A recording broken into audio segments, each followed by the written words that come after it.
skill builder number 12. We are going to be doing number 1. So the average annual cost of maintaining the landscape of a home is $4,200. A homeowner plans to spend $13,500 to install waterless landscaping. The homeowner estimates that the average annual landscaping cost will then be $1,200. Which of the following inequalities can be solved to find y? The number of years after installation at which the total amount of landscaping savings will exceed the installation cost. So basically, we're going to start with this number. So we're looking at whenever you get a number like that says the homeowner plans to spend $13,500. You know that the total amount because it says which of the following inequality can be solved to find y? The number of years after installation. So this is the amount of the years after installation. We need to know if that's more or less. So the next thing is we're given two numbers, $4,200 and $1,200. So that $4,200 is the annual cost of maintaining the landscape of the home.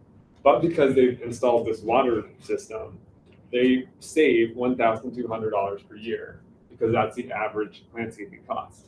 So then over here, we're going to have 4,200 minus 1,200 because they're saving that 1,200, and then multiply it by y for the number of years. And then remember, we're asking for when the total amount of landscaping savings will exceed the installation cost. Because this is the money that they're saving, we're going to need this to be a greater sign, and it would be less than 13,500. So your answer will be D. Those two equations, 4x squared minus 2y equals 10, and x to the 4th equals 64. It then tells us which of the following numbers is equal to 2x squared plus y. So I'll write off 2x squared plus y. So what we need to do is find two numerical values for x squared and y. So since this equation only has one variable, we're going to use this to find x squared. So what we can do is take x to the 4th equals 64 and square root both sides to get x squared equals 8, because 8 is the square root of 64. So we have one part of our equation now, x squared equals 8. We can now plug x squared back into the first equation in order to find the value of y. And that will be 4 times 8, replacing x squared, minus 2y equals 10.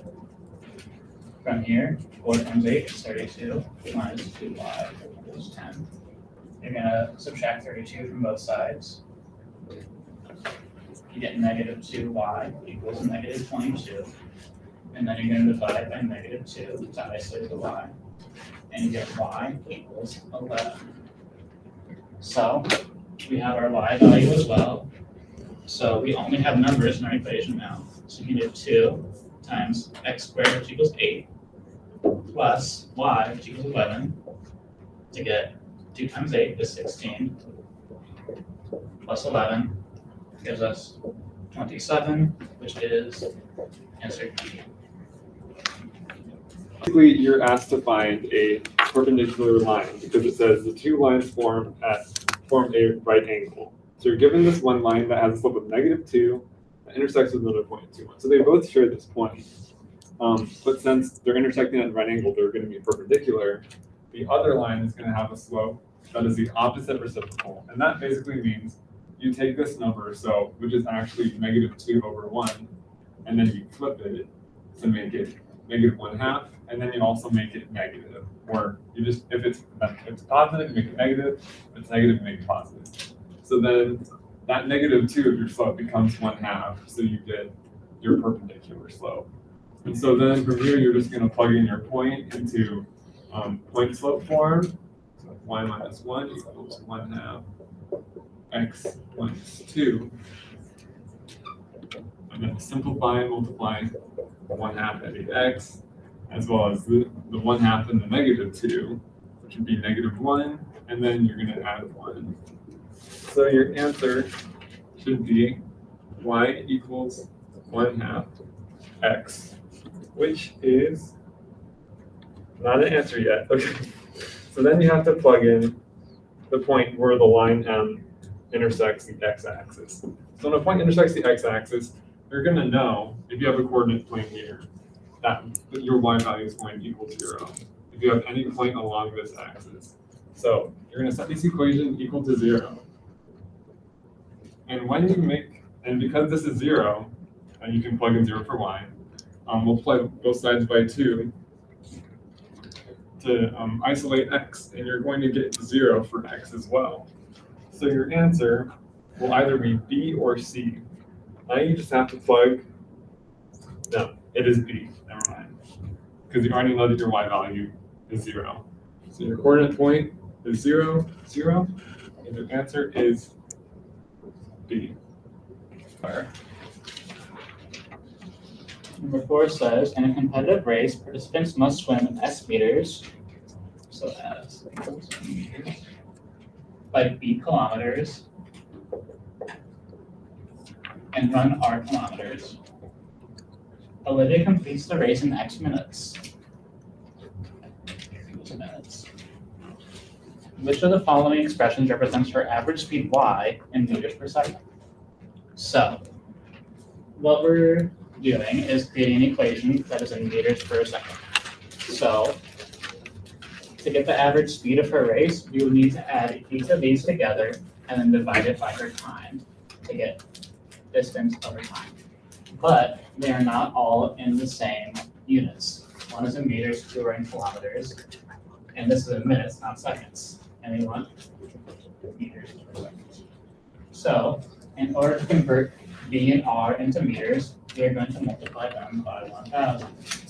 So 1,000 B is now in meters, and 1,000 R is now in meters. We're going to do the same thing with X, which is going to be converting it from minutes to seconds, which is multiplying it by 60. So 60x is now in seconds. So now, every one of our variables is in meters and seconds, which means we can add them all together now. So S is already in meters, plus 1,000 B, plus 1,000 R, all over 60x. And that would be answer A.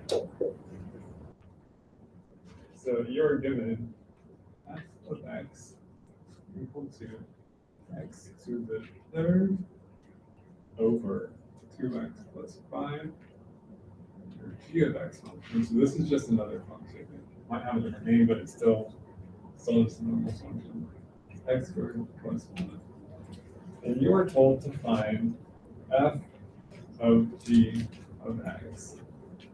Now this might look kind of intimidating, but really all you're doing is, it's like plugging in x value, but your x value this time is an equation.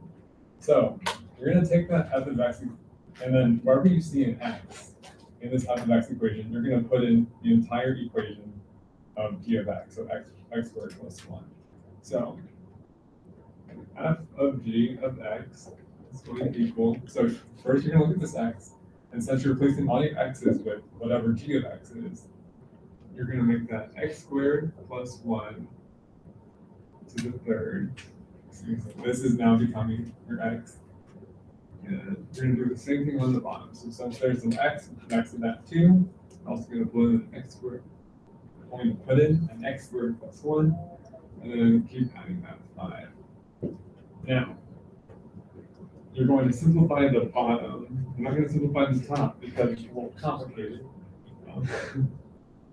So when you simplify the bottom, you're going to multiply the 2 in the x squared, get 2x squared, multiply the 2 and the 1, get the 2, and then add that thing. I will add myself. So then the final answer is going to be x squared plus 1 to the third, all over 2x squared plus 7. And that will be answer C.